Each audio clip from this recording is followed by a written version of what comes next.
vamos a platicar un poquito de afiliación y vigencia de derechos. Es bien importante que conozcamos la información que está registrada en nuestra base de datos. ¿Por qué?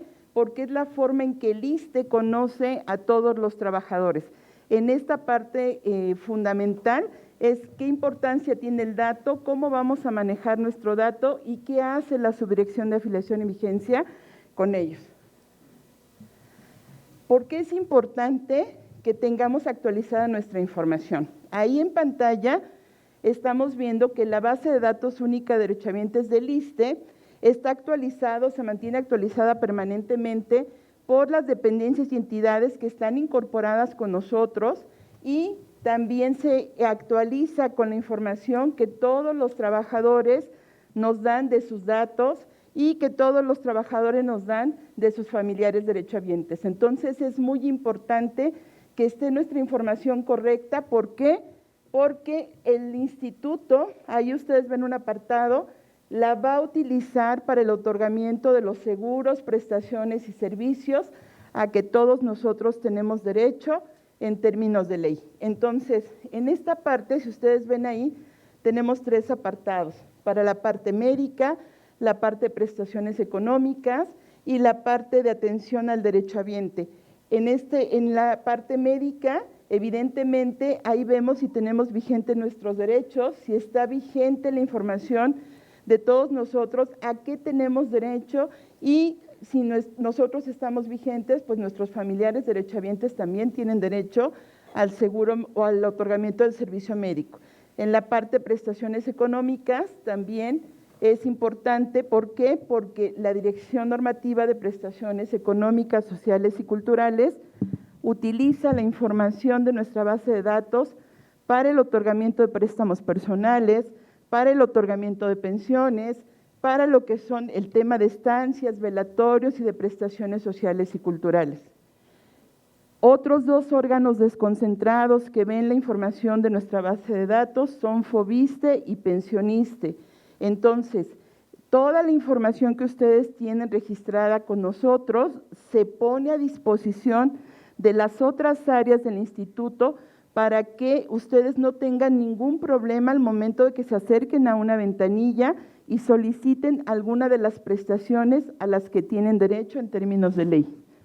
Además de eso, esta información también la utilizan nuestras representaciones del instituto, el área de lo que son todas nuestras delegaciones en todo el país, las representaciones que tenemos en todo el país, y también la utiliza el área de actuaría y estadística institucional para el tema de salir hacia el exterior con toda la información que obra en nuestra base de datos y que sirve para intercambiar información también, como con la CONSAR, con Procesar y con toda la información que está en las AFORES.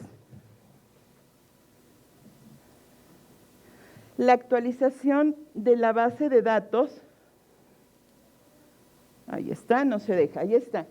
La actualización de la base de datos es una obligación que tienen las dependencias y entidades de todas las, todos los patrones que ustedes hayan tenido durante su vida laboral. Esa información se registra en nuestra base de datos y las dependencias y entidades, en términos de lo que dispone el artículo 7 de la ley del ISSSTE, están obligados a mandarnos la información. ¿Qué información nos tienen que mandar sus dependencias y entidades? Si ustedes están vigentes, cuánto ganan, cuál es el sueldo básico, cuál es su sueldo de aportación y cuál es su remuneración total.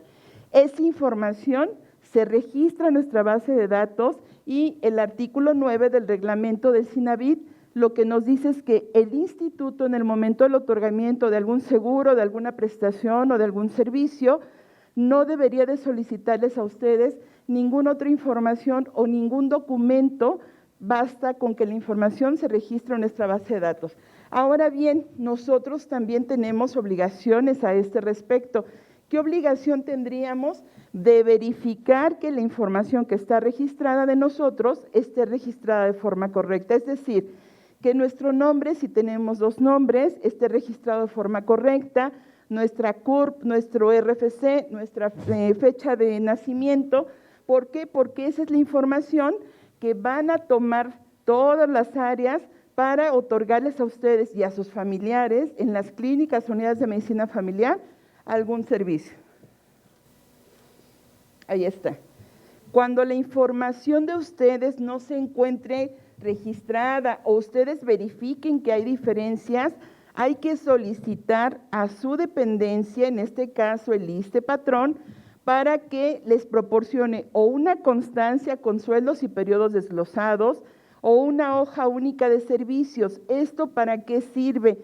Para que ustedes vayan, ya sea aquí a nuestra ventanilla que tenemos en el primer piso, aquí en la planta baja, que tenemos la ventanilla única de atención, y soliciten la corrección de su información. Eso es fundamental. ¿Por qué? Porque les vuelvo a comentar, es hoy cuando debemos de verificar que nuestros datos estén correctos. Es hoy cuando debemos de tener nuestra información registrada. Ustedes saben que estamos pasando por una pandemia y que hay muchas personas que desafortunadamente perdieron la vida y sus datos no estaban registrados de forma correcta o no tenían registrados a sus familiares. Entonces, el motivo por el que hoy nuestro director general y nuestro director normativo de inversiones y recaudación, que es quien nos norma a nosotros como Subdirección de Afiliación y Vigencia de Derechos, quieren que nosotros les demos esta información a todos ustedes porque es muy importante que tengamos registrados y actualizados nuestros datos. ¿Qué es lo que vamos a ver el día de hoy de forma muy particular? Vamos a ver estos 6 puntos que son unos puntos muy sencillos, donde vamos a ver lo que es la oficina virtual, qué es la oficina virtual, nuestra historia laboral, cómo tenemos que corregir nuestros datos generales, el tema del registro de nuestros familiares derechohabientes, la continuación voluntaria y la transferencia de derechos. ¿Qué es la oficina virtual?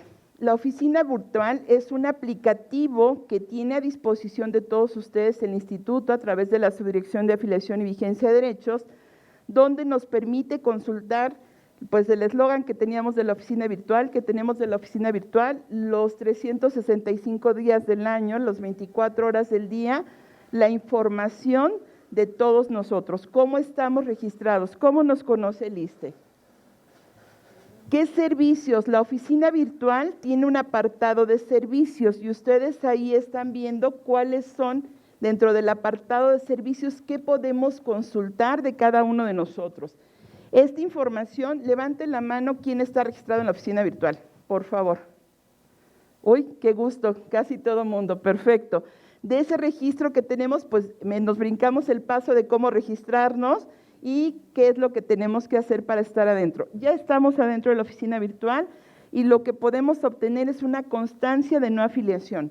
Esa constancia de no afiliación, cuando nosotros o alguien de nuestros familiares causa baja, sirve para acreditar que ya no están vigentes nuestros derechos en el instituto y que si requerimos que algún instituto nacional de salud nos atienda, nos van a solicitar que ya no estemos vigentes, ¿de acuerdo? De igual manera, si sus esposos o sus parejas trabajan y tienen derecho a servicios privados de salud en alguna dependencia o entidad que tenga además que esté sujeta al régimen del ISSSTE, también les piden que ustedes acrediten, que los familiares acrediten que no tienen vigentes sus derechos en el ISSSTE.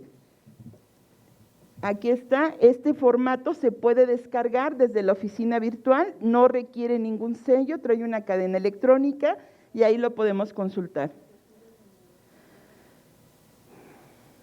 La otra particularidad que tiene también este apartado de servicios es que podemos realizar la actualización de nuestro nombre directamente en la ventanilla, en la oficina virtual, sin los apellidos. ¿Esto qué significa? Que si su CURP está correcta y nosotros tenemos registrada la CURP correcta en la base de datos, va a ir a buscar a través de un proceso que nosotros tenemos con los web services de RENAPO, y si, por ejemplo, alguien tiene 2 nombres, se llama María Elizabeth y solamente está registrada con Elizabeth, se puede hacer esa corrección y agregar el María Elizabeth desde la oficina virtual, sin que ustedes tengan necesidad de hacer ningún solo trámite presencial en alguna de nuestras ventanillas.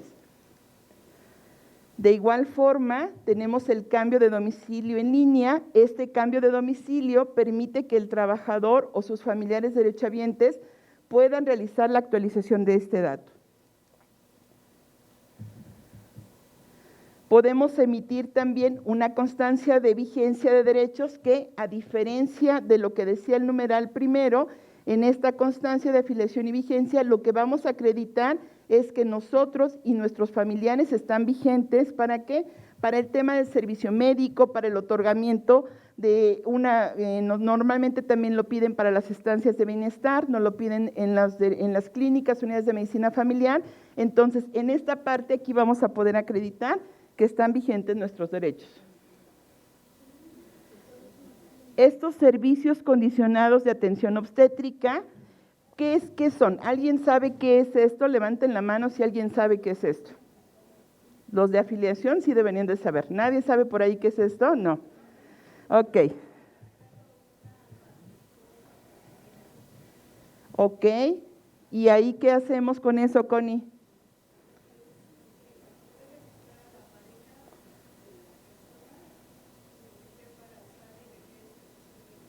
Ok, entonces ahí lo que estamos salvaguardando, lo que está salvaguardando el instituto es que le vamos a dar atención o prioridad a la mujer que se presume va a tener un hijo del trabajador y durante el embarazo y el servicio obstétrico se le va a dar servicio médico, ¿de acuerdo? Entonces, ese es el servicio. Esas son la constancia para servicios condicionados. En esta lo único que vamos a hacer es descargar la información. Vamos a descargar un formato que está digitalizado y se va a presentar en el área de vigencias de la clínica o unidad de medicina familiar que les corresponda a ustedes de acuerdo a su domicilio.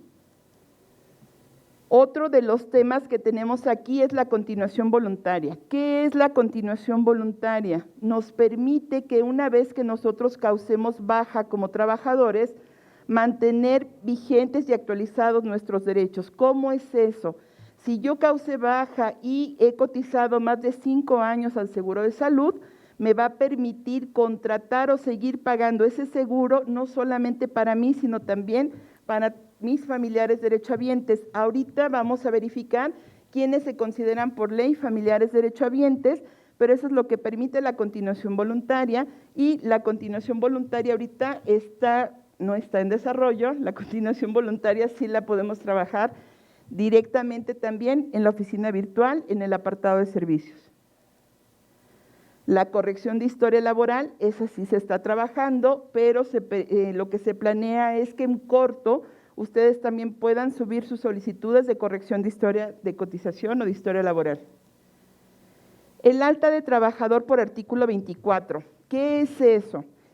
Aquí en este caso nosotros estamos obligados a darles el servicio médico a ustedes o a sus familiares derechohabientes siempre que estén registrados en la base de datos. Pero si por omisión de su dependencia o entidad aún la subdirección de afiliación y vigencia no recibe el aviso de alta, este es un derecho que tiene el trabajador, el que sea de recién ingreso, el que no ha estado de alta, para que con una constancia o un talón de pago nosotros generemos en las clínicas o unidades de medicina familiar, en las representaciones en todo el país o aquí en la ventanilla única, vamos a generar un registro provisional. ¿Para qué sirve ese registro provisional? Para que a ustedes o a sus familiares derechohabientes les otorguemos el servicio médico. En el registro de familiar derechohabiente nos permite aquí también descargar un formato prellenado con los datos del familiar a registrar, y se van a indicar los requisitos que debe de presentar el trabajador o el familiar para cada tipo de parentesco en lo particular. Adelante vamos a revisar cuáles son los tipos de parentesco. La prórroga de servicios médicos también es un formato que está previamente digitalizado, y eso les permite a todos los trabajadores que tengan hijos mayores de 18 años y hasta la edad de 25, que sigan estudiando, para que continúen prorrogando su servicio médico o el derecho al servicio médico mientras ellos tengan o sigan teniendo la calidad de estudiantes que dependan económicamente de ustedes. Este trámite de acreditación de tiempo de cotización para cálculo de bono de pensión Es un trámite que también nos permite descargar un formato prellenado y permite y nos da además también los requisitos para quién de nosotros estaría en este supuesto. Aquellos trabajadores que no se encontraron vigentes a la entrada en vigor de la ley del ISSSTE, pero que sí habían trabajado anteriormente y que sí tenían derechos, derechos pensionarios que hubieran cotizado anteriormente, reingresaron después del 2007 y ahorita después del 2007, generaron ya más de un año de antigüedad y tienen derecho para que se les haga el cálculo del bono de pensión como trabajador de reingreso. Para eso sirve este formato. Si alguien está en este supuesto, debe de acercarse a nuestras ventanillas para que les demos los requisitos. Este derecho se manda cada año a la Secretaría de Hacienda y Crédito Público para que ellos hagan la acreditación de los bonos de pensión en sus cuentas individuales. El derecho no fenece si ustedes no se presentan en este año, pero cada septiembre nosotros lo mandamos y posteriormente hasta el siguiente ejercicio fiscal. Y un simulador. Finalmente traemos ahí en el apartado de servicios un simulador de pensiones.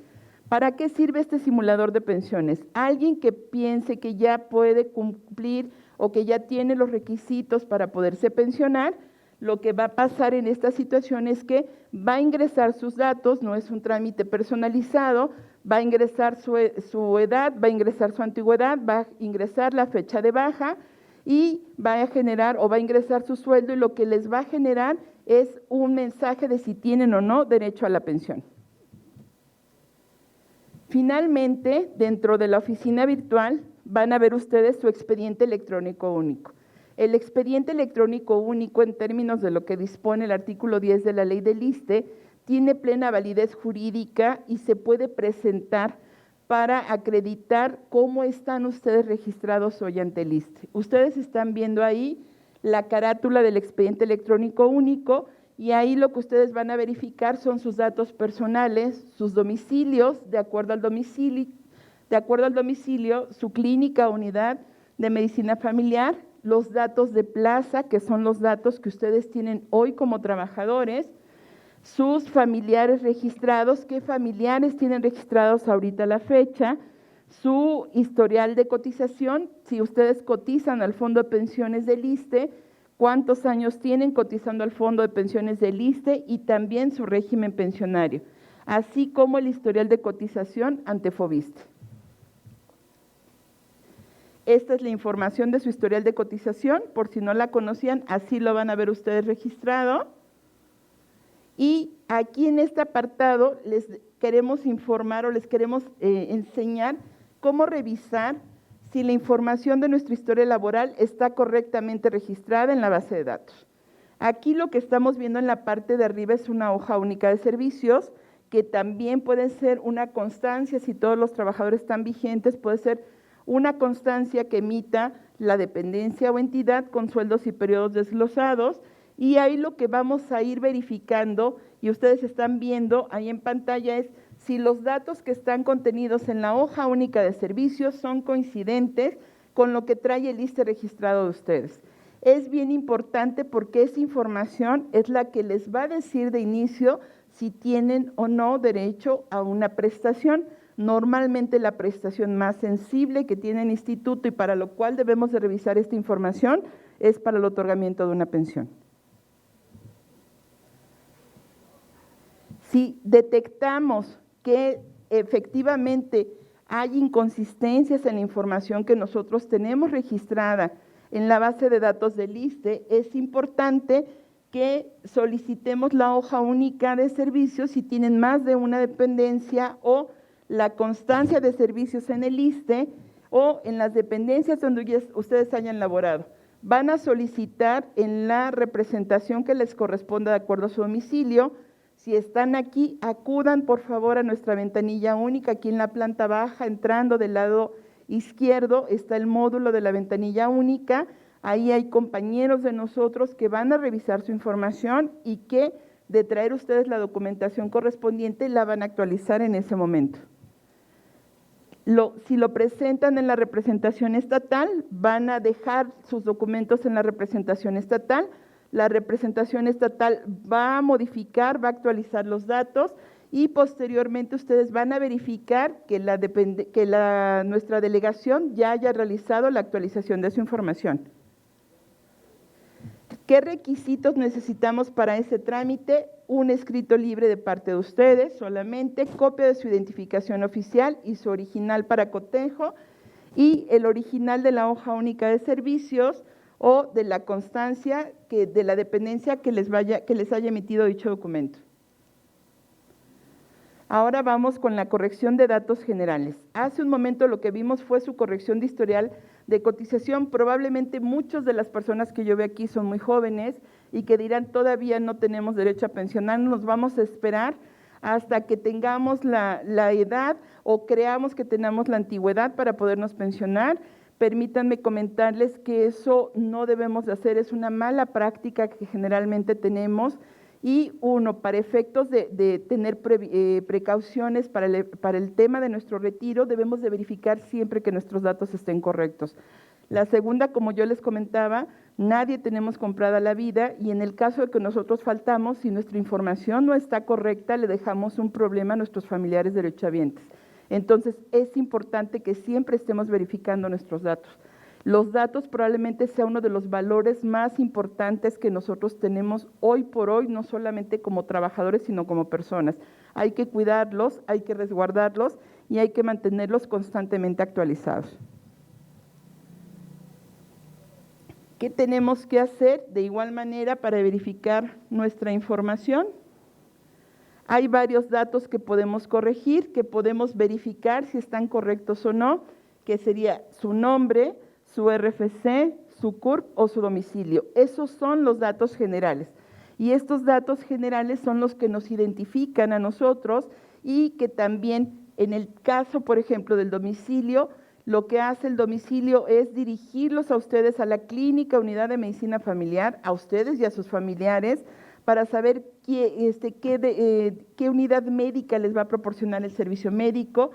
La CURP es muy importante, es un campo que ya es muy importante y que nosotros como afiliación y vigencia de derechos siempre estamos cruzando con otros órganos desconcentrados, con otras dependencias del sector federal. ¿Por qué?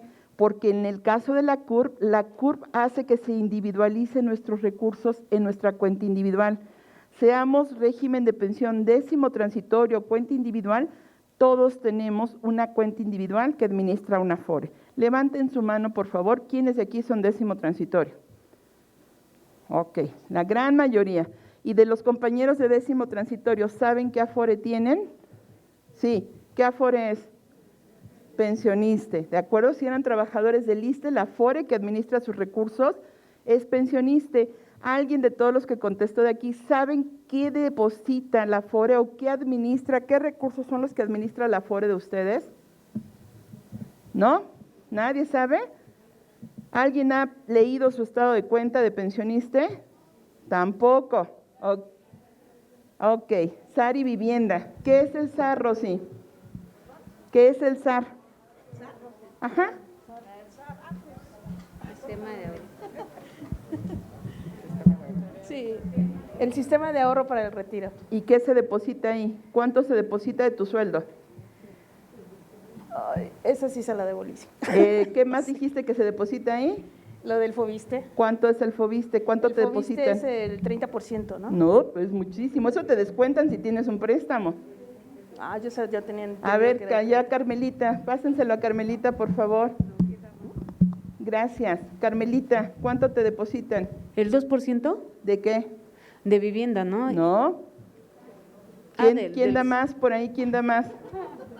Allá atrás, César. Ah, César es trampa, pero a ver, César.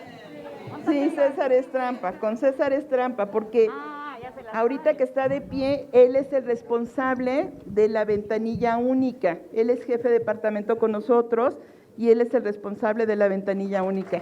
Ay, gracias, nos hubieran molestado.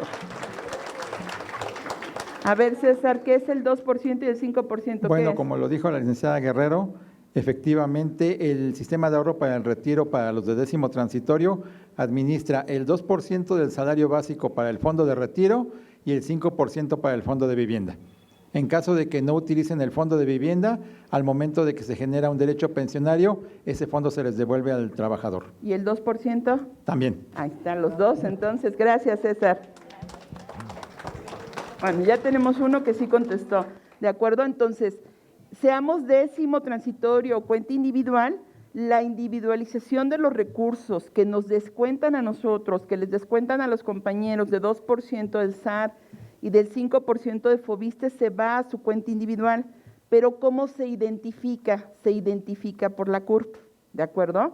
Este dato se identifica por la CURP, entonces si la CURP de alguno de nosotros no está correctamente registrada en la base de datos o nuestra dependencia, nuestro patrón la tiene de forma incorrecta, probablemente les abran más de una cuenta individual y cuando ustedes se quieran pensionar, solamente deben de tener una cuenta individual abierta y van a tener un problema, ¿de acuerdo? Entonces, el tema de la CURP es un tema bien importante para los compañeros que son cuenta individual, también porque además del 2% y el 5%, en esa cuenta se van a registrar o van a caer nuestras aportaciones por concepto del seguro de retiro, cesantía en edad avanzada y vejez. Eso también es muy importante, ¿por qué? Porque ahí se van a ir acumulando los recursos con los cuales al final de nuestra vida laboral vamos a contratar un seguro de retiro. El RFC, por disposición de la Secretaría de Hacienda y Crédito Público, ya debe de estar a 13 posiciones, entonces ustedes deben de verificar que en su expediente electrónico único su RFC ya se encuentre registrado de esa manera. Y pues lo mismo el nombre es lo que nos identifica, lo que nos hace únicos y cualquiera de esos datos que estén mal, que estén con error, acérquense por favor a realizar la corrección de ellos. Vamos con el otro apartado que se llama registro de familiares derechohabientes. Esto les comentaba al inicio, es bien importante, ¿por qué? Porque normalmente no los registramos hasta que tenemos una urgencia médica, ¿de acuerdo? No registramos a nuestros familiares porque en el momento de tener la urgencia médica nos acordamos que nuestro familiar no está registrado con nosotros. ¿Quiénes tienen derecho? Ahí los vamos a ver en orden ascendente, ¿quiénes tienen derecho por parte del trabajador?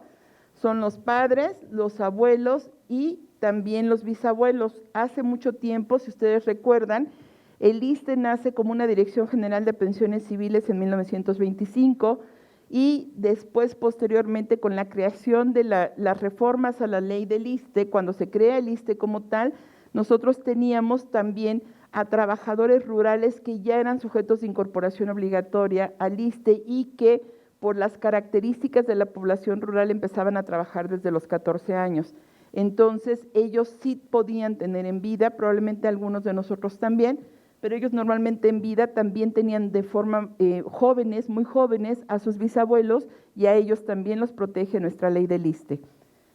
¿A quién también tenemos derecho a registrar de forma colateral? A nuestro esposo, a la concubina o al concubinario y a nuestros hijos.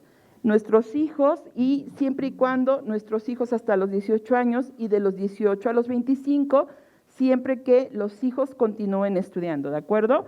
¿Alguien sabe que no sea Connie o César o Gustavo, qué es un hijo de cónyuge? Y Quick tampoco. ¿Alguien sabe qué es hijo de cónyuge? Ajá.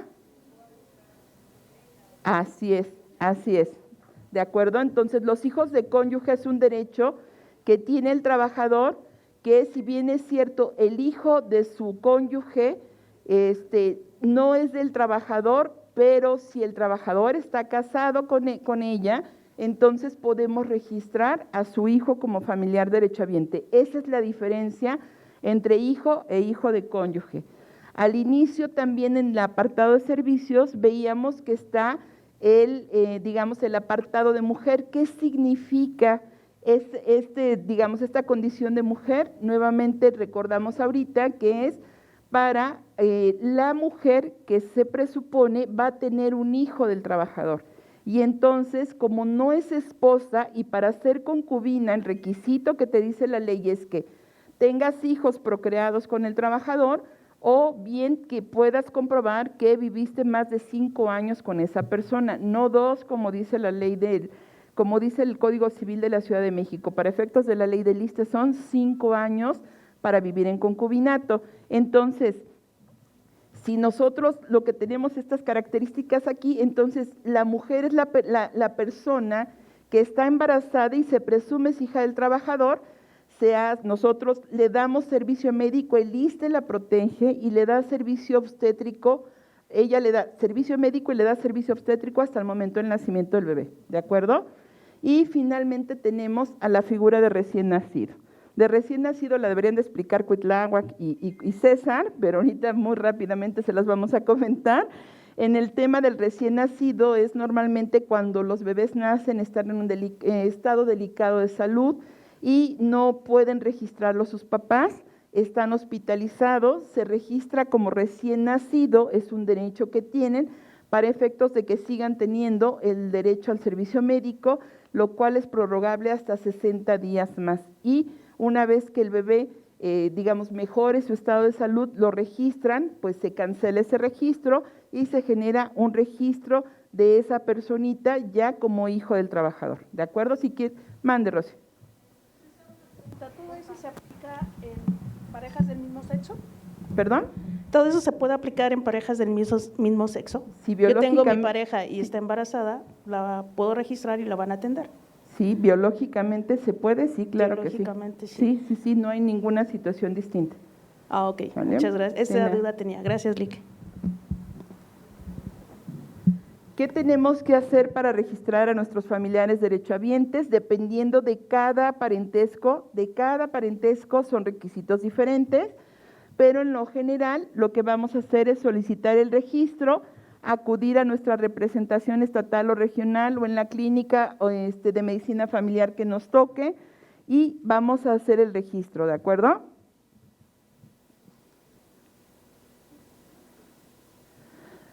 Requisitos para cada trámite, de acuerdo al tipo de familiar, los vamos a verificar. Es importante que ustedes antes de acudir revisen qué necesitamos para cada caso en lo particular y puedan presentar su documentación completa para que no tengan que andar vuelta y vuelta.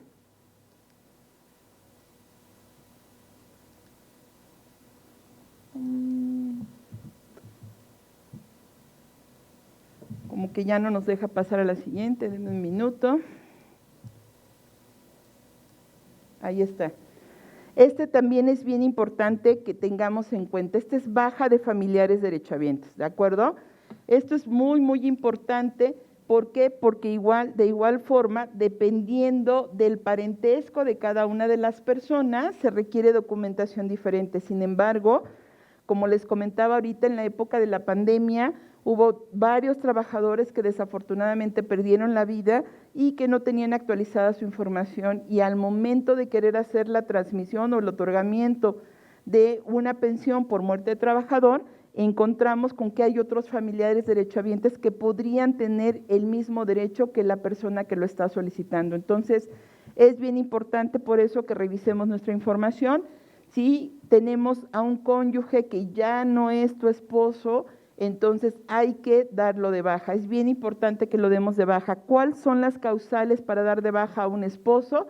En estos tenemos dos particularmente, o el divorcio o la muerte de la persona. Y ahí está la documentación que vamos a presentar para hacer o para realizar este trámite, es el acta de divorcio y vamos a presentar también el acta de defunción. Para concubina o concubinario, ¿qué es lo que vamos a presentar? La disolución del concubinato, que es un informe testimonial que se los dan en cualquier ventanilla de cualquier representación en la alcaldía Cuauhtémoc. La disolución de concubinato es un trámite muy fácil y ustedes declaran bajo protesta de decir verdad que esta persona ya no es su concubino, o bien porque la persona haya fallecido. En el caso de los ascendientes, que son nuestros padres o nuestros abuelos, ¿qué tenemos que presentar? El término de la dependencia económica o bien, si alguno de ellos falleció, el acta de defunción. Y finalmente, hijos de trabajador o hijos de cónyuge, el término de la dependencia económica o el acta de defunción.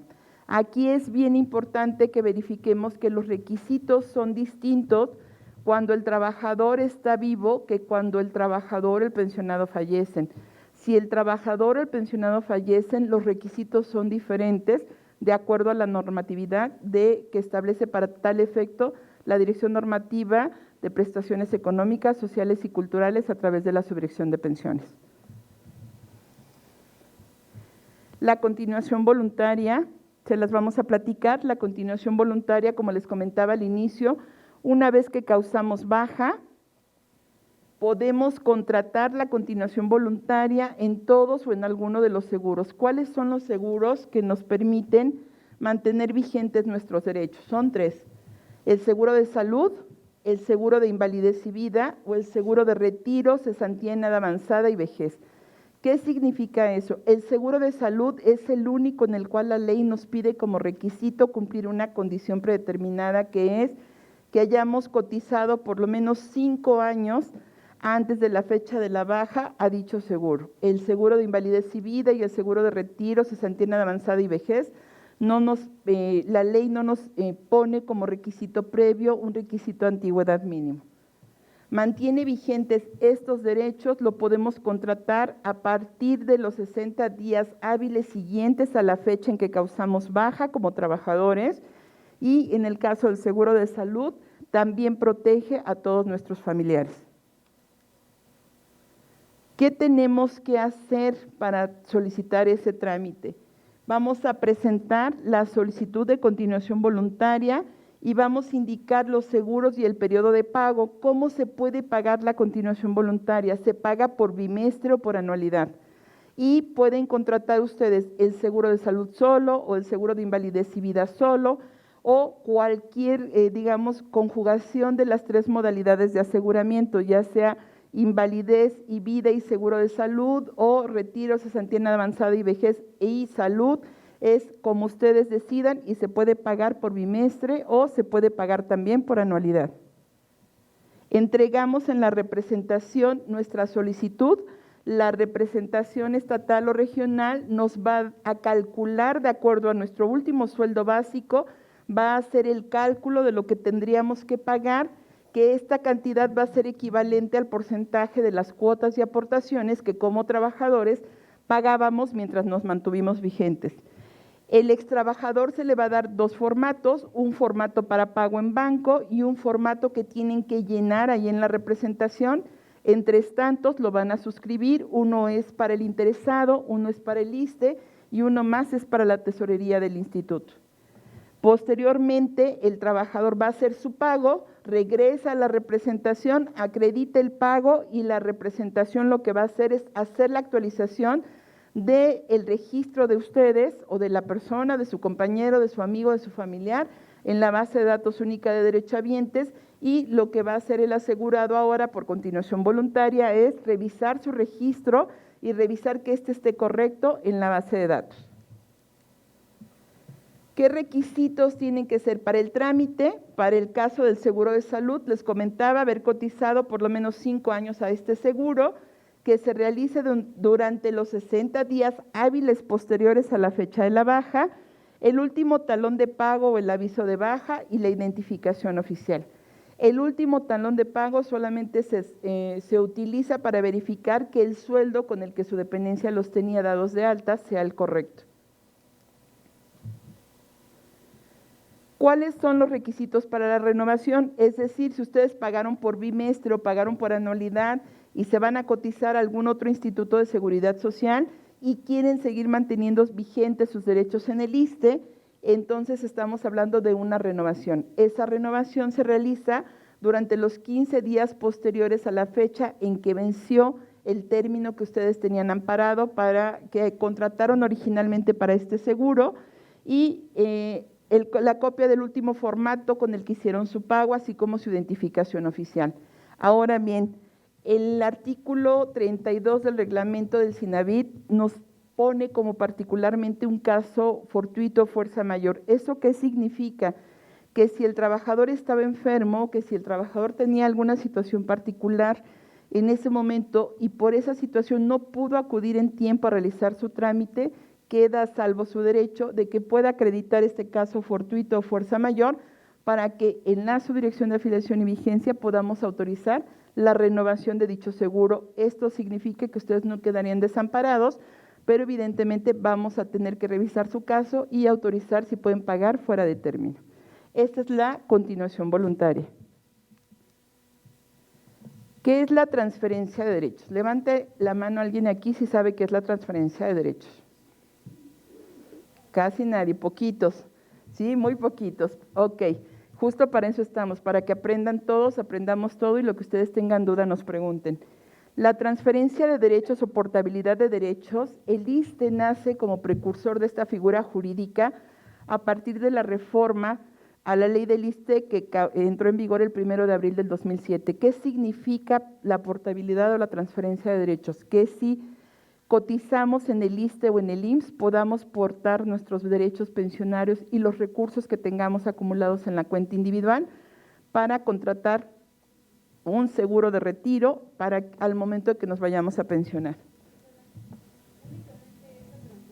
O portabilidad, como le llamamos nosotros, es únicamente para los que tienen cuentas individuales. Es así. Ahorita les voy a explicar las características. Ah, ok, Así gracias. es. ¿En qué consiste la transferencia de derechos? Es obtener un beneficio pensionario en el IMSS o en el ISSSTE siempre y cuando nos coloquemos en estos supuestos, que la pensión se vaya a otorgar por retiro, cesantía avanzada o vejez. ¿Qué significa? Que si es un trabajador de cuenta individual, pero que falleció y para efectos de la ley del ISSSTE no puede acreditar los 3 años de antigüedad, no puede traerse sus familiares derechohabientes o su cónyuge supérstite, no pueden traerse la portabilidad al ISSSTE ni se pueden llevar sus periodos del ISSSTE al IMSS porque no es para pensión de muerte de trabajador.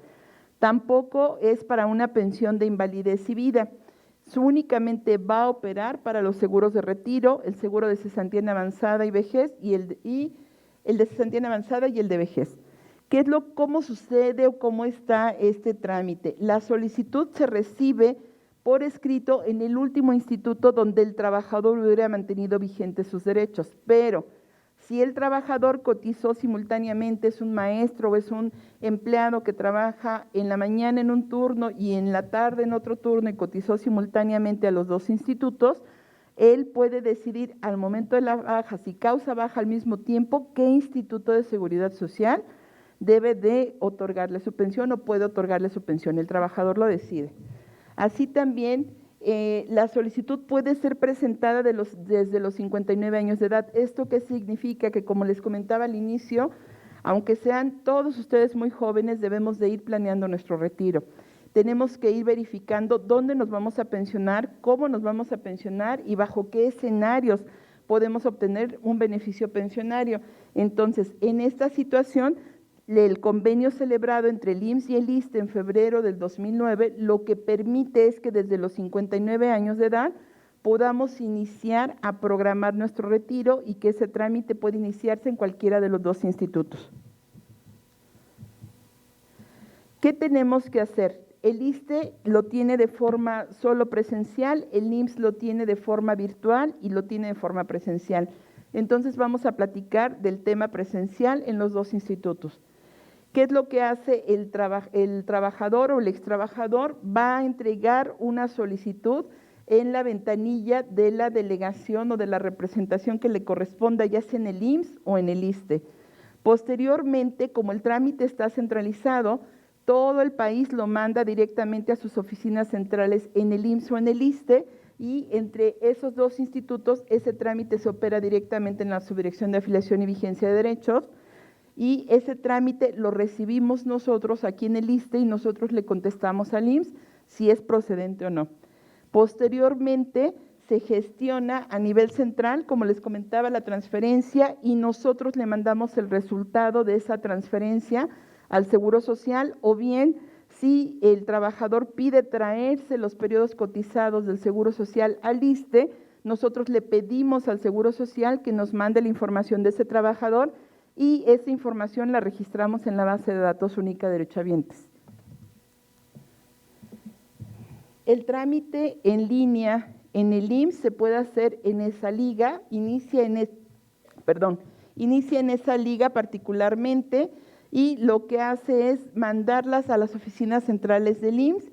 A partir de ahí, el IMSS le pide la información al instituto, al ISSSTE, el ISSSTE valida y verifica la información, los requisitos de ley, y si todo está correcto, nosotros le enviamos al IMSS el informe de periodos cotizados bajo esta modalidad. El IMSS recibe la modalidad y le informa el resultado a su trabajador. Evidentemente, el IMSS también hace un registro en sus bases de datos y suma los periodos que el ISSSTE le mandó para que el trabajador tenga derecho a este beneficio pensionario.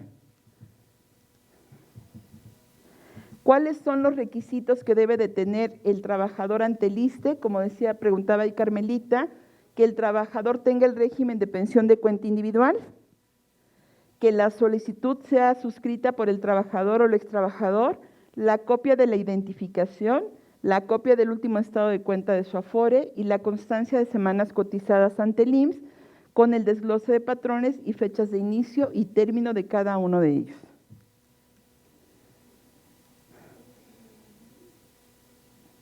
En este caso, también para el caso del ISSSTE, las hojas únicas de servicios de sueldos y periodos cotizados tienen que ir desglosados. En este caso tenemos que solicitar, no todos los que estaban aquí son décimo transitorio, varios de ustedes son cuenta individual, entonces si tuvieran la necesidad o más bien el tema de hacer uso del beneficio que la ley les otorga, que es portar sus derechos al IMSS o traerse los derechos al ISSSTE, tendríamos que pedir una constancia o una hoja única de servicios con sueldos y periodos desglosados. ¿Para qué? Para que se vean todos los sueldos de cada periodo y así el ISSSTE pueda realizar ese trabajo de portar su antigüedad. ¿Hasta aquí tenemos alguna duda? ¿No? ¿Seguros que no? Ok. De todas maneras, si alguien quiere hacer alguno de los trámites que les hemos comentado al inicio, si tienen alguna duda o alguna aclaración, pueden mandar un correo electrónico al correo electrónico que tienen en pantalla, que es el de la Jefatura de Servicios de Incorporación y Vigencia de Derechos. Pueden acudir directamente a la ventanilla única de atención al derechohabiente, que está ubicada aquí en la planta baja, o llamar a ISSSTETEL en caso de que ustedes quisieran conocer la información o quisieran conocer alguna dirección o algún trámite en lo particular. Normalmente lo que yo les comentaba es que la oficina virtual ya les da toda la información para que ustedes revisen primero en casa, verifiquen sus datos y dependiendo de lo que ustedes tengan puedan también consultar requisitos para que cuando vayan a hacer su trámite su información esté completamente lista. Si no tienen ninguna duda, muchas gracias por todo. Gobierno de México.